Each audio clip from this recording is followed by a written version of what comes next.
अस्सलाम वालेकुम दोस्तों। आज हम लेके आए अर्तुगरुल गाजी ड्रामा सीज़न 3 एपिसोड 8। रोसान कहता है तो फिर बपतिस्मा याहिया को मेरा सलाम देना।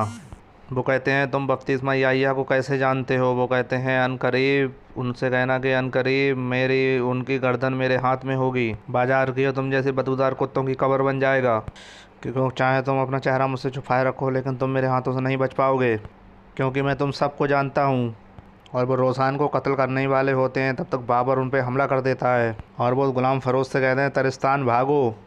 और बाबर और रोसान सब सिपाहियों को कत्ल कर देते हैं लेकिन गुलाम फरोज और कमांडर वहाँ से भाग जाते हैं। जमरुल कहता है सिपाही रोसान वो भाग रहे हैं, क्या हम उनके पीछे नहीं जा रहे हैं? रोसान कहता है नहीं, हम उनके पीछे नहीं जा रहे हैं, वो ये खबर लेके जा रहे हैं कि अर्तुगरुल साहब जासूस नहीं है, बस हम यही चाहते थे। क्या ये तुम्हें बाबर समझाएगा? बाबर कहता है अगर मैंने इसे समझा भी दिया तो इसके पल्ले कुछ नहीं पड़ेगा मेरे भाई।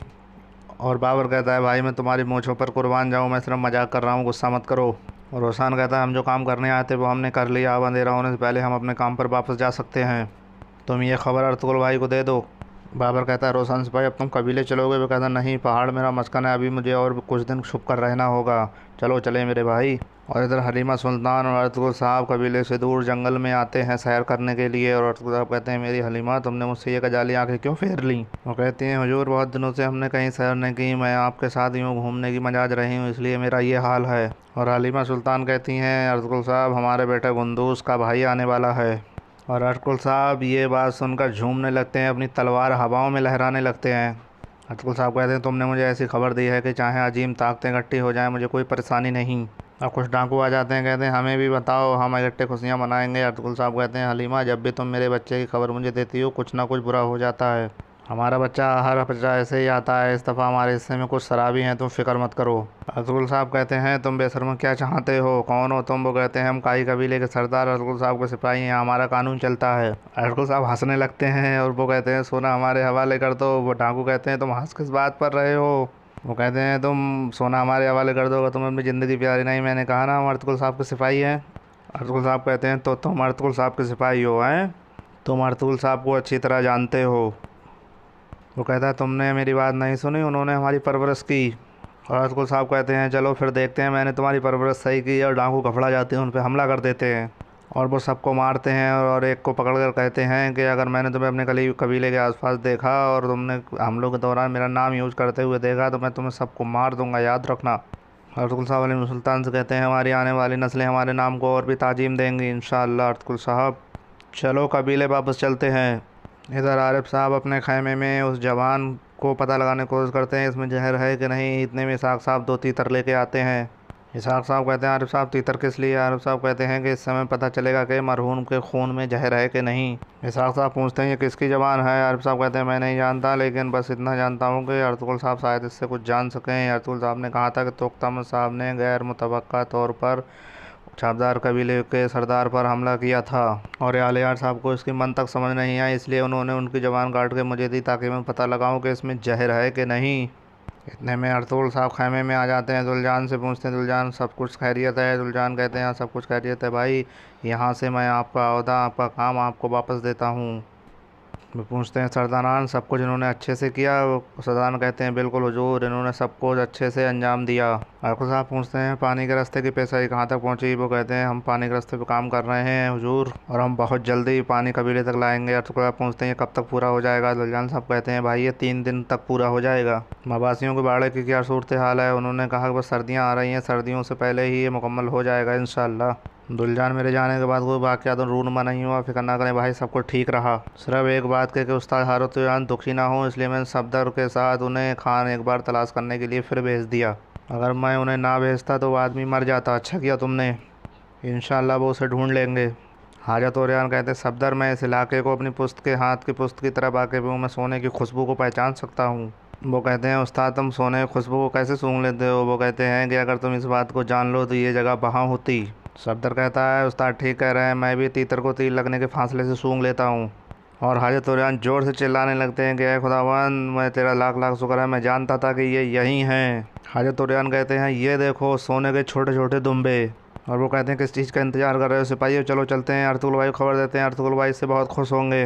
अब्दुर्रहमान अर्तुगरुल साहब को खबर देता है हुजूर आलियार साहब आए हैं, आने दो उन्हें। आलियार साहब मेरे कबीले में खुशामदीद, बैठिए। अर्तुगरुल साहब, सराय के मालिक सिमोन से मेरी बात हुई। उसने हमारी पेशकश के बारे में क्या कहा? उसने कहा अगर अर्तुगरुल साहब आकर खुद मुझसे बात करें तो हम इसके बारे में सोच सकते हैं। आपकी क्या राय है अलियार साहब? हुजूर, बैठकर बातचीत करना ठीक रहेगा। आखिरकार सिमोन भी एक ताजिर है।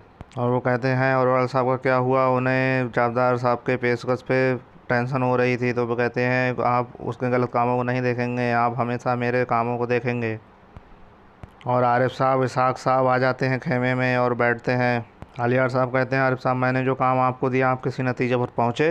पहुँचा हूँ अलियार साहब। इसहाक, ये यहाँ लेकर आओ। गालबन अर्तुगरुल साहब इस मामले से वाकिफ़ होंगे। जी हाँ, मुझे पता है, मुझे आरिफ साहब ने बताया था अलियार साहब। ये किसकी ज़ुबान है? अफसोसनाक बात है अर्तुगरुल साहब, मैंने कोनिया से आकर ये वाक़या देखा। मैंने तहकीकात की लेकिन मुझे ज़्यादा मदद नहीं मिली। इंशाअल्लाह आरिफ साहब की मदद से हम कुछ तहकीकात निकालेंगे। आरिफ साहब, आप किस नतीजे पर पहुँचे हैं? आरिफ साहब कहते हैं एक तीतर को मैंने इस जवान से थोड़ा सा मादा दिया और उस तीतर ने कीमिया मादा खाया, वो पागल हो गया और उसने दूसरे तीतर को मार डाला। मैंने अपनी ज़िंदगी में पहली बार ऐसी चीज़ देखी। तीतर एक मीठी तबीयत का परिंदा है, तकरीबन खूंखार बन गया और उसने दूसरे परिंदे को मार डाला। फिर उस पर लर्जा तारी हो गया। यकीनन उस कीमिया अंसर ने इसे बेखुद और पागल कर दिया। ये एक ऐसा जहर है, ना इसको पीने वाला बल्कि इसके आसपास रहने वाले सब कुछ मुतासर होते हैं। और इसहाक साहब जवान देते हैं, कहते हैं जवान को हम मैयत के साथ दफना दें। अलियार साहब कहते हैं ठीक है, मैं जो सही होगा वो करूँगा, आप फिक्र ना करें। और अलियार साहब फिर चले जाते हैं। अर्तुगरुल साहब कहते हैं अलियार साहब, जैसे मैंने कहा मैं कल सुबह हाली बाज़ार में होऊंगा। अर्तुगरुल साहब कहते हैं यकीनन तोख्तामत साहब को जहर दिया गया है आरिफ साहब। आरिफ साहब कहते हैं कि आपको ओवरऑल साहब पर शक है? एक बार ये फिर साबित हुआ कि हम चाबदार कबीले में सिर्फ दो लोगों में भरोसा कर सकते हैं, अलियार साहब और रसलान। और जानदार साहब, जानदार साहब अपनी कबीले की सलामती की खातिर सब कुछ करेंगे, चाहे इंसाफ की खिलाफ वर्जी हो चाहे हुकूक की। इसलिए जानदार साहब हमेशा हमें अपने हुदूद में रखेंगे। इधर बाज़ार में नूरुल साहब कहते हैं जब मैंने अपने घोड़ों को भगाया तो देखा दुनिया का निज़ाम तब्दील हो चुका है। मारिया कहती है नूरुल साहब, मशरिक़ और मगरिब हर जगह सोने की हुक्मरानी है। हमारा खुदा हमारे रूह में डूब गया और वो सोने के अंदर छुप गया है। ईसाई दुनिया की सलेबी जंगें दर हकीकत सोने के लिए हैं। जो इस निज़ाम के साथ चलेंगे वही बाकी रहेंगे। नूरुल साहब कहते हैं जो नहीं चलेंगे वो मरेंगे। गफलत में रहने वाले मर खप जाते हैं। और इतने में कमरे के अंदर सिमोन आ जाता है। वो कहता है क्या बातें हो रही हैं? मारिया कहती है हम बातें कर रहे थे कि सोना कैसे दुनिया पे छा रहा है। सिमोन कहता है तुम जैसे बहादुर जंगजू के लिए और तुम्हारे जैसे बहादुर जंगजू के बारे में हर कोई जानना चाहता होगा और जानेगा। हर कोई जानता है कि तुमने अर्तुगरुल साहब के साथ मिलकर मंगोल गंदगी के साथ क्या किया। क्या नाम था उसका? नोयान। नूरुल साहब कहते हैं अगर आपको पता होता कि नोयान के खात्मे से पहले अर्तुगरुल साहब की गलती से हमने कितनी जानें गंवाई तो आप कभी ऐसी बात ना करते। मारिया कहती है सिपाही नूरुल, अर्तुगरुल साहब की दूरंदेशी की कमी तुम्हारी बहादुरी के आड़े नहीं आ सकती। तुम्हारे जिस्म पर टेम्पलर के निशाना से पता चलता है कि तुमने कैसे उन बज्जातों का मुकाबला किया। नूरुल साहब कहते हैं आप इस बारे में कैसे जानती हैं? वो कहती है मैं सबसे बेहतर जानती हूँ कि पोप को तर्क करने के साथ उनने हमारे लोगों के साथ क्या किया। सिमोन कहता है उन्होंने लोगों में तशद्दुद भी किया और उन्होंने कैसे हमारे पूरे ख़ानदान को के साथ मार डाला। सिर्फ हम और मारिया बच गए, सिर्फ इसलिए कि हम पोप के पैरोकार ना थे तो हमारे पूरे ख़ानदान को जबा कर दिया गया। इतने में एक जासूस खबर देता है उस्ताद सिमोन जनाब आपका मेहमान आता है, इजाज़त चाहता हूँ। और वो वहाँ से चला जाता है और सिमोन वहाँ से सीधे अपनी खुफिया गुफा में आता है और वो पूछता है हाँ बताओ तो क्या हुआ। वो कहते हैं उस्ताद सिमोन सुल्तान का जासूस भाग गया। वो कहते हैं तुम अर्तुगरुल को कैसे अपने हाथ से जाने दे सकते हो? वो कहते हैं सुल्तान का जासूस अर्तुगरुल नहीं है। क्या कहा तुमने? मैंने उसको पकड़ लिया था, उससे बात की, वो अर्तुगरुल नहीं है, मैंने उसका चेहरा भी देखा।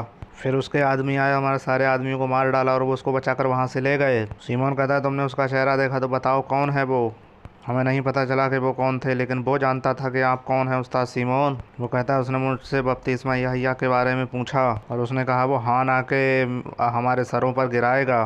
गुलाम फरोश कहता है जबकि सुल्तान अर्तुगरुल सुल्तान का जासूस नहीं है तो हमें उस्ताद पेद्रोचो और तीतूस का बदला लेना चाहिए। वो कहता है कल अर्तुगरुल मुझसे मिलने यहाँ आएगा, मुझे जो ज़रूरत हुआ करूँगा, तमाम इख्तियार करो, हाल के बाजार और अंदर सब सिपाही को चौकन्ना रखो। वो कहता है तुम इस मसले को ख़त्म क्यों नहीं कर देते? तो वो कहता है सिमोन कहता है कि मुझे यकीन नहीं है कि तुमने जिस आदमी को पकड़ा कि वो सुल्तान का जासूस है। इधर अर्तुगरुल साहब बाबर से पूछते हैं रोसान कहाँ है? आपका मिशन पूरा हुआ भाई, अब वो छुप कर नए अहकामात के इंतजार में है। दुलजान कहता है अब वो आपको सुल्तान का जासूस नहीं समझेंगे, उसको उनको रोसान को देख के धचका लगा होगा। अर्तुगरुल साहब कहते हैं रोसान दुलजान हम ये यकीनी नहीं कह सकते। आरिफ साहब कहते हैं ये बात पक्की है हुजूर, वो टेम्पलर है, भेड़ की खाल में छुपा भेड़िया।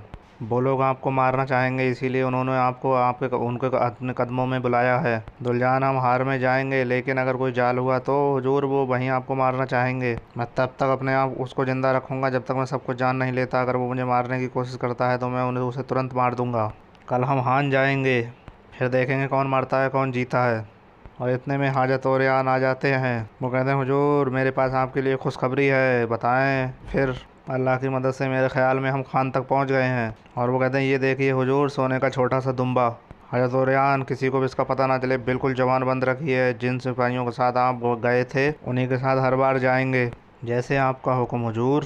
इधर चापदार का बेगम चापदार सरदार कहते हैं, ओराल, तुम किसी भी सूरत में अपने भाई आलियार का काम ख़राब करके उसके लिए मुसीबत नहीं बनाओगे। बाबा, हमारे कबीले के लिए जो भी बेहतर होगा मैं उसके साथ हूँ। अरसलान कहती है, मैंने सुना हलीमा खातून का कालीनों कारीगरी में बहुत माहिर हैं। उन्होंने अपने बाबा के साथ मुख्तलिफ सफ़रों पर यह सीखा। आलियार, क्या तुम कुछ कहना चाहते हो? कहते हैं, बाबा, आपका फ़ैसला शुरू से ही बेहतरीन है। हमारी कबीले की ख़वातीन इतने कम वक्त में इतनी कालीन नहीं बना सकती थीं। जहाँ तक सीमोन की बात है, कल बर्तुल साहब के साथ मामला तय करेगा और शायद जहाँ तक वो बात बन जाएगी। ठीक है, इसमें बेहतरी हो, कल देखेंगे।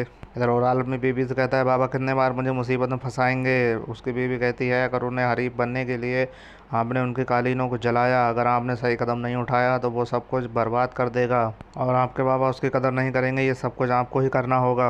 अर्तुगरुल के खौफ की वजह से बाबा ने उसकी बीवी और उसकी माँ को हम पर सवार कर दिया। हजारों सोने के सिक्कों का काम उन्होंने उन्हें थाली में रखकर पेश कर दिया। लेकिन तुम देखना, मैं ये काम वापस लेने में कामयाब हो जाऊंगा। मैं कुछ ऐसा करूंगा कि मेरे दोनों बहन भाई इस कबीले में और नहीं रह पाएंगे। बाबा को भी अलग कर दूंगा। ये कैसे होगा? कल मैं एक खेल खेलूंगा कि उसका चेहरा लटक जाएगा और सीमोन उसको एक कीड़े की तरह मसल देगा। हलीमा सुल्तान, क्या तुम अभी भी बेचैन हो? वो कहती हैं, ओराल साहब, इसको रोकने की पूरी कोशिश करेंगे। सीमोन एक ताजिर है, आखिरकार वो यही देखेगा उसे सोना कहाँ से मिल रहा है, ना वो ये देखेगा कि ओराल साहब क्या चाहते हैं। बिल्कुल ठीक है। और अलसहान, वो कहती हैं, हुजूर मुझे समझ नहीं आती, या तो वो बहुत सीधी है या बहुत चालाक।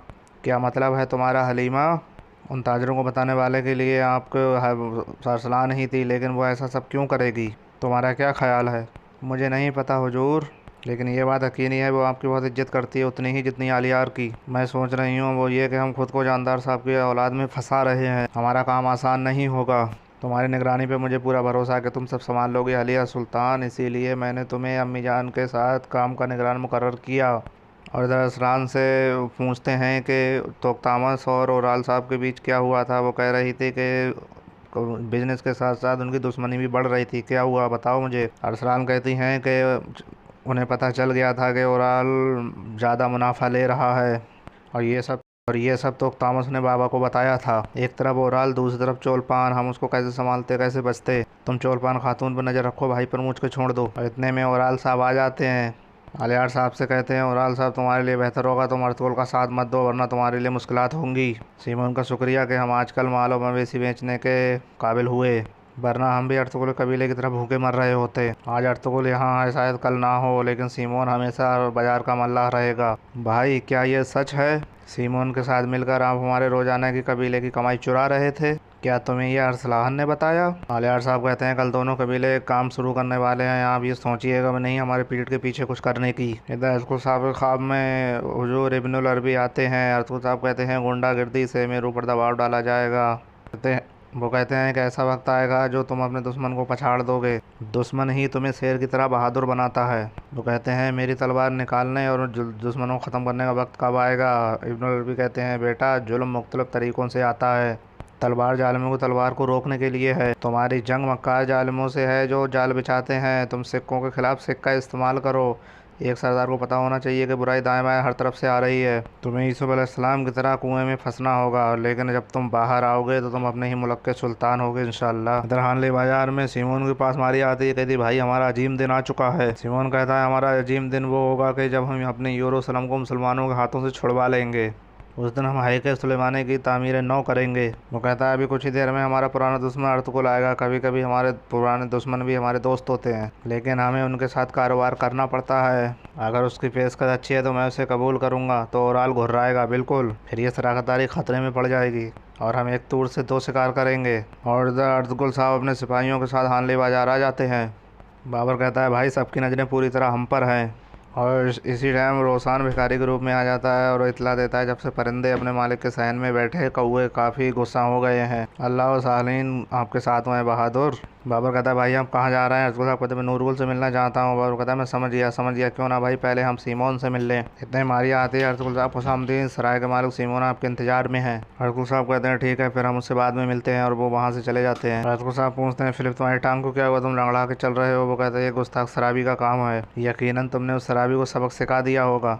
इतने में एक शख्स अर्तुगरुल साहब की कमर से एक थैली चुरा कर भागने की कोशिश करता है। अर्तुगरुल साहब वहीं पकड़ कर उसके गले पर तलवार रख देते हैं और जब वो थैली वापस करता है अर्तुगरुल साहब उसका हाथ काट देते हैं। तभी पूरे सराय में तलवारें खिंच जाती हैं। सब लोग एक दूसरे पर तलवारें तान देते हैं और वो कहते हैं काबिल सरदार को पता होना चाहिए कि शयातीन दाएं बाएं तरफ से उस पर लुमड़ पड़ेंगे। अर्तुगरुल साहब कहते हैं मैं सुलेमान शाह का बेटा अर्तुगरुल हूँ, पूरी दुनिया ये समझ ले। दोस्तों ये वीडियो आपको पसंद आए तो लाइक करें, शेयर करें और हमारे चैनल को सब्सक्राइब करना ना भूलें और घंटी वाला बटन भी दबाएं ताकि नोटिफिकेशन सबसे पहले आपको मिलती रहे। मिलते हैं नेक्स्ट वीडियो में।